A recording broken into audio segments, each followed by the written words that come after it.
ज़मीन की पैमाइश का आसान तरीका, measurement of land in Pakistan. आपको मैं 1 मिनट के अंदर आपके सब कॉन्सेप्ट क्लियर कर दूंगा इंशाल्लाह। एक रकबा हमारे पास इस तरह का होता है जिसकी मतलब लंबाई और चौड़ाई सेम होती है तकरीबन, और एक रकबा होता है जिसकी लंबाई चौड़ाई मैच नहीं कर रही होती, और एक रकबा होता है जिसकी लंबाई तो होती है, चौड़ाई का एक हिस्सा ही नहीं होता, समोसा जिसको हम बोलते हैं। और एक रकबा होता है जिसकी लंबाई भी होती है, चौड़ाई भी होती है और समोसा भी होता है, और कुछ समझ नहीं लग रही होती, मतलब कि 1 2 3 4 5 साइडेड होता है, 6 साइडेड होता है। एक रकबा ये होता है। अब चारों रकबों का मैं आपको विद इन फार्मूले के साथ बताऊंगा, आपने वो ज़हन नशीन कर लेना और काम आपका हो गया। सबसे पहले हम इसके पास आ जाते हैं, इसको समझ लेना है और इसको समझ लेना, आपके ये दोनों क्लियर हो जाएंगे। इसको सबसे पहले समझते हैं। सिंपल सा फार्मूला है, लंबाई लेंथ लेंथ, जो भी प्लाट है 4 साइडों वाला प्लाट है, दोनों की लंबाई को जमा कर लेना, तकसीम कर लेना 2 के ऊपर। जो भी इसकी लेंथ निकलेगी उसको साइड में लिख लेना, जो भी निकली है।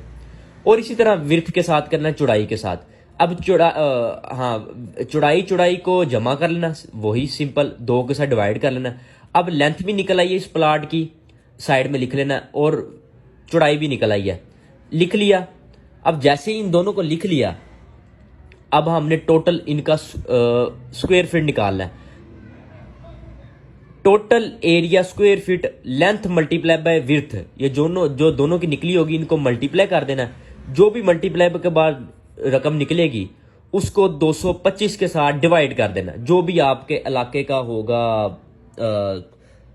मरला चल रहा होगा, हाँ लाहौर के अंदर 225 है, वैसे 242 शेखुपुर और इधर उधर के सोसाइटीज में चलता है। और जैसे इनको आप डिवाइड करेंगे आपके पास मरलाज निकल आएंगे। हो गया क्लियर? सिंपल सा फार्मूला है। पहले निकलेगा जब इन दोनों को मल्टीप्लाई करेंगे टोटल स्क्वायर फीट निकलेगा, लेकिन स्क्वायर फीट लोग पसंद नहीं करते, लोग कहते हैं मरला। स्क्वायर फीट डिवाइडेड बाय जो भी आपके इलाके में मरले का चल रहा होगा उसको डिवाइड कर देना, आपका मरला निकल आएगा। अब आ जाए समोसे वाली साइड में, बल्कि समोसा छोड़े ये वाली साइड में आ जाए, क्योंकि इसके साथ ये है, इसके साथ ये है, ये आ जाए बिल्कुल सेम वही चीज़ है। इन दोनों को जमा कर देना, इन दोनों को भी जमा कर देना। जो जमा करते हुए लेंथ और जो जमा करते हुए विर्थ निकली होगी उसको मल्टीप्लाई कर देना, और जो मल्टीप्लाई करके आएगा उसको 225 के साथ डिवाइड कर देना, आपके मरले निकल आएंगे, इसके भी मरले निकल आएंगे। सिंपल।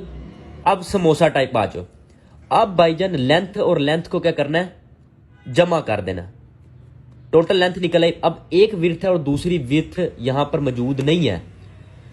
एक विर्थ है 40 जमा विर्थ यहां पर नहीं है, मतलब कि 0 यहां पर विर्थ है। जो भी ये विर्थ जमा 0 कर देना, क्योंकि विर्थ तो है नहीं यहां पर, चौड़ाई तो एक साइड की है नहीं है। इसको जमा कर देना 0 के साथ, जो भी आएगा उसको डिवाइड 2 कर देना, और एक साइड में विर्थ निकल आएगी। बिल्कुल वही लेंथ और विर्थ को मल्टीप्लाई कर देना और इसके साथ डिवाइड कर देना, और आपका इसके मरले निकल आएंगे।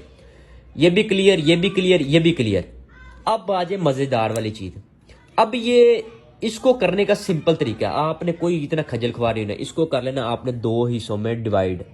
मैं आपको आसान तरीके से बताया, तो इसको 2 हिस्सों में डिवाइड कर लिया। अब इसको जरा गौर करें, ये त्रिकोण बन गई है, मतलब कि ये भी एक 3 साइडेड बन गई है, 1 2 3, और 1 2 3 4, ये 4 साइडेड बन गई है। सिंपल हो गया। जैसे इसके निकाले थे आपने मरले, बिल्कुल वैसे इसके मरले निकाल लेने हैं। मिसाल के तौर के ऊपर इसके निकले थे हमारे, और पेन कोई बढ़ गया है, ए ठहरो जरा, नीचे नहीं हो रहा, हाँ, इसके हमारे निकले थे 5 मरले। जैसे ये फार्मूला लगाना है, विर्थ और विर्थ को कर लेना जमा, डिवाइडेड बाय 2, विर्थ एक साइड में लिख लेनी है, लेंथ को भी सेम तरीके से इन दोनों को मल्टीप्लाई करके और इसके साथ डिवाइड कर लेना, आपके एक साइड के आ जाएगा। ये हमारे मिसाल के तौर पर 5 मरले निकला है। और जैसे इसका तरीका कर बताया था, लेंथ और लेंथ को जमा कर लेना है, डिवाइडेड बाय 2 कर लेना है, और जो लेंथ निकल आएगी उसको लिख लेना। और विर्थ एक साइड की नहीं है, इसकी जो भी विर्थ है उसको जमा कर देना 0 के साथ। जैसे ही जमा करेंगे उसको डिवाइडेड बाय 2 कर देना, और हमारी टोटल विर्थ निकल आएगी। इन दोनों को मल्टीप्लाई कर देना और तकसीम इसके साथ कर देना, मरला निकल आएगा।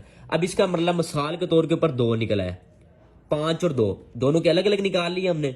अब इन दोनों को जमा कर लेना, 5 6 7, ये टोटल रकबा आपका है 7 मरले के ऊपर मुश्तमिल, एक एग्जाम्पल के तौर के ऊपर।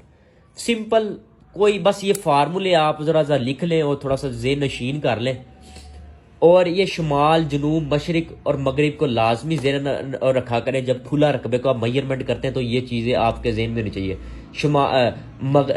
एक तरफ मुंह कर लें, जैसे सूरज निकलता है वहाँ से आप रकबे को नापना शुरू कर दें तो आपका ईजी असेस हो जाएगा। और ये इतना आपको बता दिए तो एक चीज़ और मैं आपको साथ गाइड कर दूँ कि वेलकम टू सिग्नेचर प्रॉपर्टी। अच्छा ठीक है, ये इसको नहीं, ठहरो ज़रा, एक यहाँ पर मैंने लिखा हुआ था दूसरे पेज के ऊपर, मैंने पूरी प्रैक्टिस की हुई है एक साइड में आपके लिए। हाँ जी, ये measurement of land in Pakistan, एक मुरब्बा के अंदर होते हैं 25 एकड़, यानी कि कह लो 25 किले जिन्होंने तुम पंजाबी तक कहते हो, और एक एकड़ यानी कि एक किले दे होंदे ने 8 कनाल, और एक कनाल के अंदर होते हैं 20 मरले, और एक मरले के अंदर होते हैं लाहौर के अंदर 225 स्क्वायर फीट और दूसरे एरियाज के अंदर 272 स्क्वायर फीट। ठीक हो गया। अगर 272 स्क्वायर फीट होगा तो फिर एक एकड़ के अंदर 8 कनाल 16 से 18 मरले होंगे। लाहौर के मुताबिक करेंगे तो एक एकड़ के अंदर आपको एक किले के अंदर 8 कनाल ही मिलेंगे। ये थोड़ा सा आपको गाइड करना था, जो प्रॉपर्टी का काम करते हैं, जिन्होंने करना है उनके लिए आसानी हो जाए। ठीक हो गया। बाकी एक छोटी सी रिक्वेस्ट, अगर वीडियो अच्छी लगी है, किसी की हेल्प हुई है, तो कुछ नहीं करना आपने, कुछ भी नहीं करना आपने, दुआ करनी है मेरे लिए, बाकी अल्लाह खैर करेगा। अगर कोई सवाल जवाब हो तो मुझे कमेंट में पूछ लेना। अगर कोई गलत हो गया हो तो कोई गलती इंसान से होती है, मैं वीडियो बाद में देखूंगा, तो आपने लाजमी मुझे गाइड करना है। बाकी ये सारा था, एक वीडियो 1 मिनट की बताते बताते 6-7 मिनट की होगी, लेकिन मेरा मकसद था आपका कॉन्सेप्ट क्लियर करवाना। वो मेरा उम्मीद है कि वो हो गया होगा कॉन्सेप्ट क्लियर। बहुत बहुत शुक्रिया आपका।